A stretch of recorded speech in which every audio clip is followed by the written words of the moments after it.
Star Wars, Episode 7, A Corpse Through Which the Force Speaks, by Kyle Stiff. Chapter 6, General Kenobi? Regis was thrown out of bed by a violent force and sat on the ground trying to remember why he was in a bedroom obviously owned by someone wealthy. The room shook under some kind of barrage, tossing bottles from a shelf and sending them rolling on the marble-tiled floor. He reached for his bed and rubbed the blue silk sheet between his fingers. He wondered if he was perhaps a nobleman just waking from a terrible dream. He noticed that the door to his room was open, and he heard a familiar voice coming from down the hallway. "They just blew out our rear shields, R2. If you can't do something about that, then I have to set her down." Regis's haze of confusion suddenly parted as he realized he was in a stolen space yacht flown by Sindo, his former teammate. He could even hear R2 beeping, but the droid's protests were drowned out as the ship buckled once again. They were under attack. Still on the ground, Regis lurched toward the doorway. "Sindo!" he cried. "We have to get to Dagobah.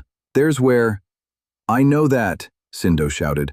"R2's directing me to the landing zone, but we've had Cheka on our tail since we broke out of Tatooine." R2 wailed something about the ship that Regis did not understand. "Hold on then," said Sindo. "They won't follow us in this fog." Why Regis had to pick a fat yacht without any weapons is beyond me. Regis leaned his head against the wall and gripped his throbbing temples.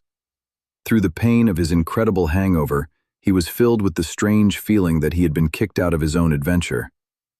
Had R2 really convinced Sindo to take them to General Kenobi? The ship heaved as Sindo hit the repulsion brakes. Like a bag of refuse, Regis slid across the floor as the ship slowed down.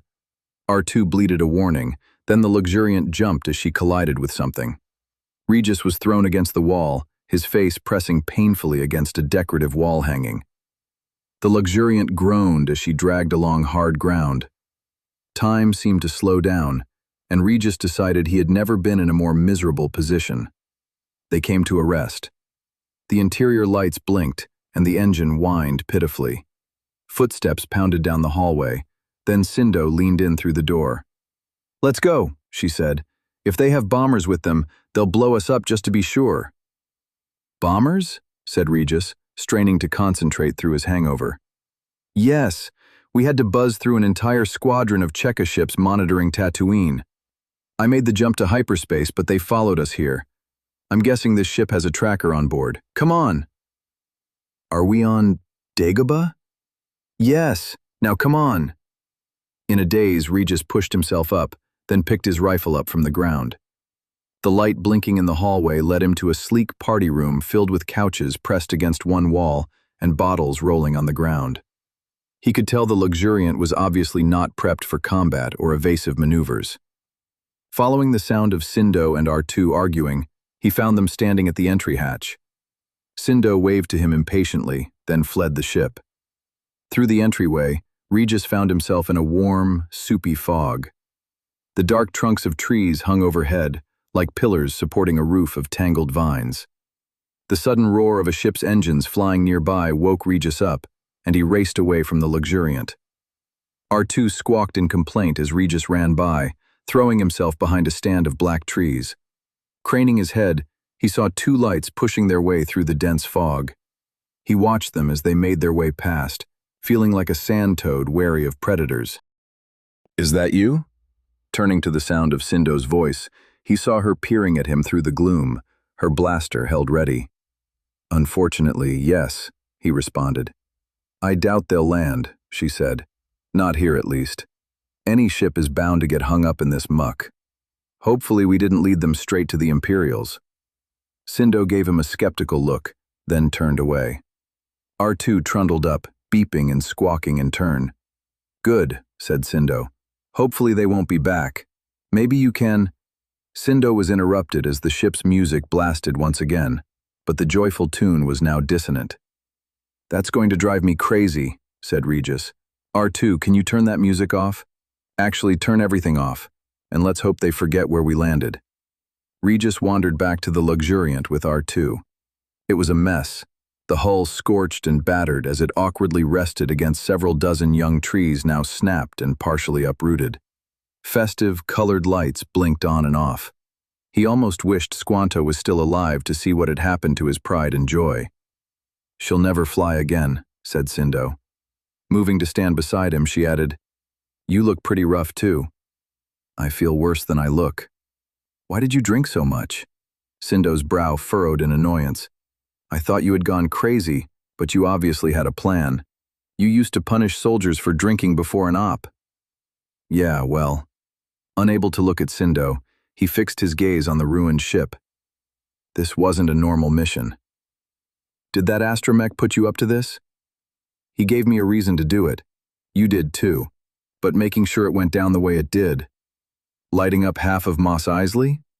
Regis smiled involuntarily. "Yeah, that's been a long time in the making." Glancing up the entryway to make sure R2 was nowhere near, she said, "You trust that astromech? I mean, considering the state of this place." "I do," said Regis. "He showed me a message meant for an Imperial general in hiding here. R2's a droid. He has no reason to lie to me." Sindo plopped down on the entryway, then looked around warily. "Well, our ship's dead, but we can use it for shelter at least. I wouldn't worry about sticking around here for too long.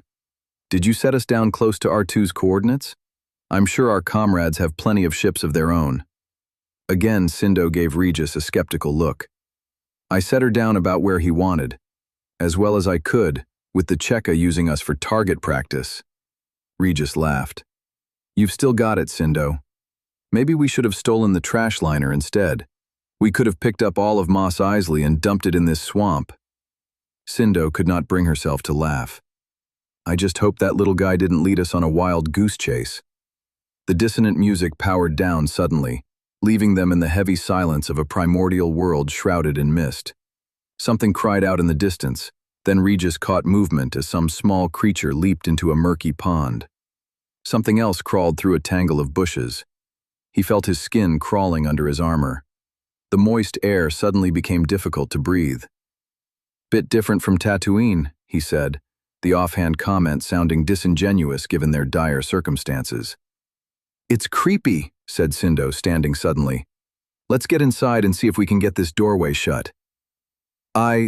Regis's sharp sense of alarm suddenly softened as an unexpected feeling of calm came over him. Despite being disoriented in an unknown world, he felt at peace, as if an older, wiser part of himself was gently reminding him that everything would turn out all right in the end. Looking at Sindo, she furrowed her brow quizzically. He wondered if she felt it too. All at once, they realized someone was approaching, a man in a dark cloak. Though they both kept their blasters held ready, their sense of calm remained, and they felt it was unnecessary to train their weapons on the man in the dark cloak. The man had dark, rough-looking clothes, but his face was smooth-shaven.